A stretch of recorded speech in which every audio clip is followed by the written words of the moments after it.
nhạc nói nhạc mùa bữa tu và tỏi còn đèn mùa nở bữa thả kính mai dân dân dân dân hát ca giờ ta tới nay sang nhà với dù nhiều như em sao chiều với lòng chiều ai thì mãi kèm vừa mãi cùng quên nhau đôi hàng chia xem hàng về coi tay thao xanh chiều thiên hùng ôm của mai đang cao nhẹ nhàng kia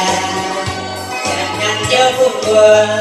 ai đây bay trên trời những sự khám mưa thao lao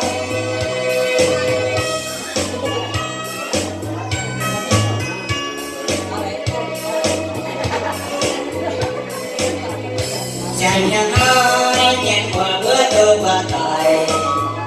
còn nhẹ qua rồi bữa thả cứu mai đêm giờ ta nghe những giấc hát cha giờ ta với mai sáng nhà với dù chiều đi em sao chuyện của dần tôi chia ai thì mãi kèm vừa mãi cùng phần nhau đôi hát chia xem nàng nhìn nói thái thao say chiều đi ngùng ôm của mai lòng cao nhẹ nhàng kia chẳng nằm chưa buồn buồn ai nay bay trên chiều dây sờ nắng buồn cao cao